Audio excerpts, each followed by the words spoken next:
खाना वाकई इतना ही अच्छा है जितना सुना था, है ना? हाँ बिल्कुल। चलो मजे से खाओ यार। चलो शाबाश।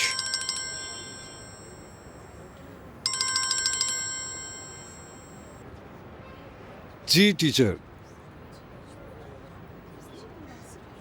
जी जी, मैं उसका दादा बोल रहा हूँ। उम्मीद है खैरियत होगी इंशाल्लाह। चलें ठीक है टीचर, मैं इसकी माँ को फ़ोन कर देता हूँ। ठीक है ठीक है। एक ज़रूरी कॉल थी। खैरियत तो है? मेरे पोते को बुखार हो गया है।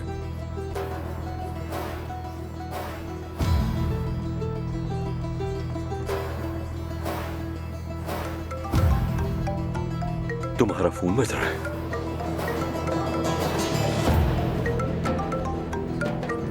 बाबा, उन्हें पता तो नहीं चल गया? अरे जनरल रिलैक्स रहो। पता चल जाता जी, कॉल क्यों करते? सीधा यहाँ ना आ जाते। उठाओ कॉल, उठाओ इनकी। जी बाबा। अरे बेटी, फातिह के टीचर का फोन आया था। कह रहे थे फातिह को तेज बुखार है। उन्होंने तुम्हें भी कॉल की थी मगर तुमने उनका फोन ही नहीं उठाया। बाबा मुझे सुनाई नहीं दिया। तुम कहाँ हो जो तुम्हें फोन सुनाई नहीं दिया? मैं दोस्त का खाओ। मैं एक दोस्त के साथ हूँ। अच्छा ऐसा करो बेटी, फौरन निकलो वहाँ से। ऐसा करो कि अभी बच्चे को स्कूल से लेकर आओ और फिर मुझे उसकी इत्तला भी देना। जी बाबा। क्या कहा उन्होंने? फातिह को बहुत तेज बुखार है, मुझे अभी स्कूल जाना होगा। रुको, ज्यादा परेशान मत हो तुम, प्लीज पुरसुकून हो जाओ। मैं क्या करूं, मैं पागल हो जाऊंगी। सब कुछ यूं उल्टा क्यों हो रहा है? मैं तुम्हारे लिए पूरी दुनिया चला सकता हूँ। ठीक है जाना, बस मुझे थोड़ा सा वक्त दे दो। मैं तुम्हें यहाँ से निकालने का कोई रास्ता निकाल लूंगा, ठीक है?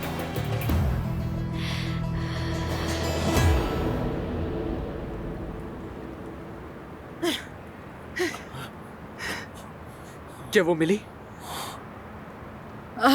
मुझे तो लगा तुम्हें मिल गई होगी बेटा। वो भाग गई, सारा पैसा लेकर भाग गई। मैं अब अपने बाबा को क्या जवाब दूंगा, क्या बताऊंगा अपने बाबा को? ठीक है मान लिया मलिहा चली गई है, लेकिन कंपनी के पैसे लेकर चली गई वो, मैं बाबा को क्या कहूंगा?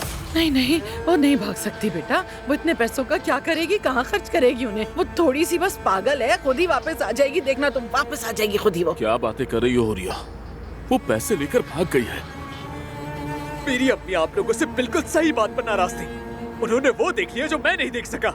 आखिर किस किस्म के लोग हैं आप लोग? आप लोगों के अंदर जरा भी शर्म वगैरह नहीं है। किस किस्म की लालच है ये? तुम हमारी बेइज्जती कर रहे हो लतीफ। अब मैं उससे शादी करने वाला था उरी आंटी, घर वालों की बात नहीं मानी। मैंने अपनी दौलत के साथ साथ सब कुछ ठुकरा दिया और उसके साथ खड़ा रहा। पता है क्यों? क्योंकि मर्द हमेशा उस औरत के साथ खड़ा होता है जिससे वो मोहब्बत करता है। और अब देखिए मेरे साथ क्या हुआ। रुस्तम अंकल, इस समय मेरा क्या कसूर था?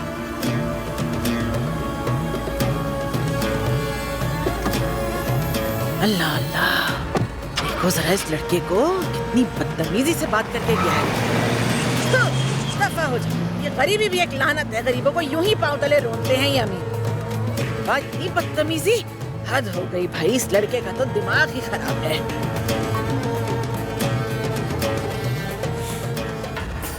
अब तुम कहाँ जा रहे हो रुस्तम? इधर आओ ना भाई, चलो ढूंढते हैं ना उसे चल के। कहाँ जा रहे हो?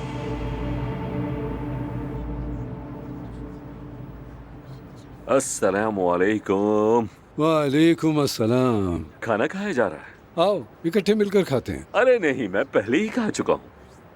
तो तुम यहाँ क्या कर रहे हो अगर खाना खा चुके हो तो? मैंने आपको देखा तो सोचा आपसे मिल ही लेता हूँ।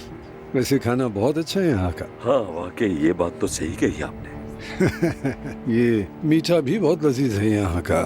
नहीं, ऐसा तो हरगिज नहीं हो सकता, क्योंकि नवीन से अच्छा मीठा कोई नहीं बना सकता। हाँ हाँ यकीनन अच्छा होगा। देखें सीधी सी बात है, मैंने तो अपनी पसंद बताई आपको। जैसी तुम्हारी मर्जी। मैंने आपको ऊपर से देखा तो मुझे याद आया कि आप वो जमीन में इन्वेस्ट करना चाहते थे ना, वहाँ एक साइट है हमारे पास। मैं आपको ऑनर से मिलवा देता हूँ, वो आपसे कमीशन भी नहीं लेगा। हाँ लेकिन अभी तो ना जगह ऐसी है और ना वक्त, और आप अपने मेहमान के साथ, और अभी शाहीन भी हाल ही में आए हैं। हम यहाँ अपनी कुछ निजी बातें कर लेते हैं। अरे हाँ, कोई मसला नहीं है। वैसे भी मेरे मेहमान जाने ही वाले। वो बुरा तो नहीं मानेंगे? अरे नहीं, उनको इस पे कोई मसला नहीं है, कुछ भी नहीं होगा, बुरा नहीं मानेंगे। चलिए ना, बस 2 कदम की तो बात है। बुरा मत मानना शाहीन। आओ चलो दिखाते हैं। हाँ चले। क्या यहाँ से करीब है? हाँ हाँ, आगे बस 2 कदम पर ही तो है। हाँ चले फिर। खाना ठंडा होने से पहले ही आ जाएंगे। आइए यहाँ से।